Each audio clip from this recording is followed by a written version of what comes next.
lanjut, bukan berarti ganti kitab, tapi hanya sebagai ininya saja ya. Jadi memang sebagai khasanah pengetahuan kita terkait, karena kalau kita mau kaji secara keseluruhan terlalu banyak. Tapi ya itu tadi bahwa artinya kalau kita ikuti kurikulum pesantren saja nggak tahu berapa puluh tahun ini akan selesai. Tapi ya sudah, hari ini kita sesuaikan. Yang pertama, ini ada kemarin itu saya sempat ada buka salah satu kitab, namanya Kitab Mabadiul Awaliyah yang dikarang oleh Kiai Abdul Hamid Hakim. Dia salah satu ulama Indonesia. Jadi ulama-ulama Indonesia untuk lebih kitab tersebut membahas tentang kaitan usul fikih. Usul fikih, lantas gunanya usul fikih, apa sih pentingnya kita mengaji usul fikih? Usul fikih itu artinya begini, karena seseorang ibaratnya begini, kita diperintahkan untuk melakukan ibadah, maka ketika kita sebagai manusia, sebagai hambanya diperintahkan untuk melakukan ibadah, yang sering kali terjadi buat kita ini mempersempit dari makna ibadah itu tadi. Artinya bagaimana? Kita masih menganggap bahwa ibadah itu berbatas hal-hal yang bersifat rutinitas spiritual. Kita beranggapan bahwa ibadah itu ya hanya bentuk sholat, ngaji, baca Quran, puasa, dan lain sebagainya. Pikir, puasa. Padahal konsep beribadah itu kalau dalam kajian yang sebelumnya Kiai Bagus itu bilang apa? Ibadah yang sesungguhnya itu adalah ibadah penghambaan. Ibadah itu adalah cara kita menghamba. Nah, maka ibadah ini ada cara, dan cara itu bisa kita ketahui dengan ada ilmunya. Dalam artian begini, ibaratnya andainya kita memberikan satu analogi, kita punya mobil, baik manual atau matic. Kemudian makanya kita ini bisa nggak bawa mobil? Bisa. Tapi untuk bisa bawa mobil ini, ya kita perlu belajar. Dan kita sendiri itu perlu belajar apa yang ada di mobil itu sendiri ya gitu. Karena beda mobil itu kan beda teknologinya ya. Karena satu contoh, ada mobil, kalau bicara mobil matic, kita taunya kalau matic itu kan dulu pindah giginya di samping kiri gitu. Tapi hari ini kita akan ketemu mobil yang pindah maticnya itu di bawah setir gitu. Nah, artinya bagaimana? Ibadah sholat pun juga harus tahu terlepas kita tahu bahwa sholat itu adalah kewajiban kita melaksanakan sholat, iya betul, tapi ada ilmunya sehingga kita ini sholat ini bukan menjadi satu penghalang. Dalam kondisi yang normal sholat, iya kita sholat, tapi ketika kita akan bepergian mungkin akan menjadi tanggung nih ya kalau kita bawa mobil sendiri. Tapi beda dengan kalau kita naik mobil kendaraan umum kan, posisi jam 11 siang kita sudah mulai ada di dalam bis, dan bis itu nggak berhenti pas jam 1 atau jam 2 kan gitu. Bahkan kadang-kadang bis itu lewat sampai asar kan gitu. Nah, kalau kita nggak tahu ilmunya, ya akhirnya kita ninggalin sholat. Padahal ada caranya bagaimana supaya sholat itu tetap tidak kita tinggalkan ya, melalui sholat di jamaah dan jamaah qashar gitu. Ya. Nah, yang paling mendasar di dalam kita beribadah, dalam kita memahami ilmu ibadah, yaitu kita sering dengar istilah usul fikih. Usul fikih itu apa sih? Sering dengar nggak kira-kira nih bapak-bapak? istilah usul fikih gitu. Nah, usul fikih gitu kan artinya begini. Nah, maka di sini Kiai Abdul Hamid Hakim itu membahas membuka dari sisi yang mudah dipahami ketika berbicara tentang usul fikih. Yang pertama itu usul fikih, usul fikih al-qismul awal al-aslu lughatan. Usul fikih secara lughat, secara bahasa. Ma buniya alaihi ghairuhu ka asli sajarati ay asasuhu wa aslu sajarati ay dharafuha at-thabitu fil ardi fa usulul fikhi asasu. Usul fikih secara bahasa yaitu sesuatu yang dibangun atasnya seperti pangkal dari pohonan, ay asasu atau akar, wa aslu sajarah dan aslinya tumbuhan, ayat torofuha ataupun akarnya atabit itu di dalam bumi, atabiti di dalam bumi. Fa usulul fikih asasu, maka usul fikih itu adalah dasarnya. Wal far'u dan kemudian cabang ma buniya ala ghairihi ka furu'is sajarati li asliha wa furu'ul fikhi li usulihi. Sedangkan cabangnya mabuni ala ghairihi, sesuatu yang dibangun atas dirinya. Satu contoh begini. Satu contoh. Usul fikih yang dikatakan usulnya ini kalau berumpama pohon ya, umpama pohon. Jadi pohon itu kan ada asalnya. Asalnya itu apa? Akar. Dan akar itu akan ada di bawah. Kan gitu. Begitu juga dengan ibadah kita, sholat. Nah, seperti ketika berbicara sholat, usulnya, aslinya sholat itu, perintahnya sholat itu apa? Kalau bicara secara pokoknya, secara akarnya, bahwa sholat itu adalah perintah Allah kan?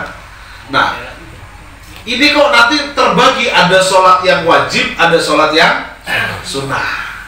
Maka pembagiannya ini yang dikatakan, bercabangnya inilah yang dikatakan furu, artinya cabang. Dalam satu kasus sholat subuh itu secara usulnya, secara pokoknya itu dua rakaat. Jadi mau siapapun madhabnya,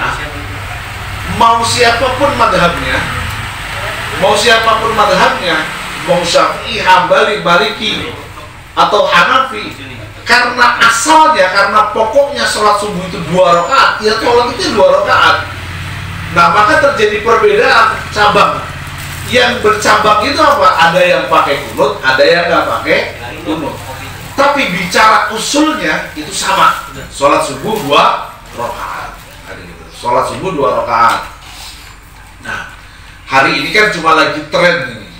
Nggak perlu kita bermadhab-madhaban, cukup kita lihat Al-Quran dan hadis, kembali kepada Quran dan hadis. Ini yang benar yang mana kan gitu. Karena ini menjadi belakangan ini menjadi sebuah tren. Nah, kenapa kita sedangkan Rasul sendiri kan sudah bilang, taraktu fikum amrayn, aku tinggalkan kepada kalian 2 perkara. Yang ketika kalian berpegang teguh kepadanya, maka dipastikan kalian tidak akan pernah tersesat. Apa ya? Sunnah apa? Al-Quran dan Sunnah. Ya sudah, maka kita cukup kembali kepada Quran aja. Kembali saja kepada Quran dan hadis. Nggak perlu kita bermadhab-madhaban, nggak perlu ngikut pandangan kiai atau ustadz. Karena secara singkat ini sepertinya menarik gitu. Jadi seolah-olah kita diajak kembali kepada Quran dan hadis. Nah, padahal kalau kita sadari lagi, kalau ada ajakan yang mengajak kembali kepada Quran dan Sunnah, ajakan itu kepada orang yang sudah pergi, kita nggak kemana-mana. Nah, maka kadang-kadang kita ini lupa akan derajat kita. Kita ini berjarak ribuan tahun dengan Nabi Muhammad SAW. terlalu jauh jarak kita, baik bukan hanya dari tempat tapi juga kurun waktu. Lantas ketika kita tanya, kamu tahu dari mana? Itu dari hadis. Hadisnya itu kamu bisa tahu hadis itu dari siapa? Dari guru saya. Ya kenapa? Berarti sama aja dong. Kembali kepada guru-guru juga kan gitu. Makanya untuk mempelajari supaya tidak terjadi kebingungan seperti itu, ayo kita bahas satu persatu. Maka yuk kita pelajari dulu usul fikihnya supaya nggak lompat, nggak melunjak gitu. Jadi kalau kita bahas ada orang bahasa kembali kepada Quran dan hadis, kembali Quran dan hadis, kita nggak kemana-mana gitu.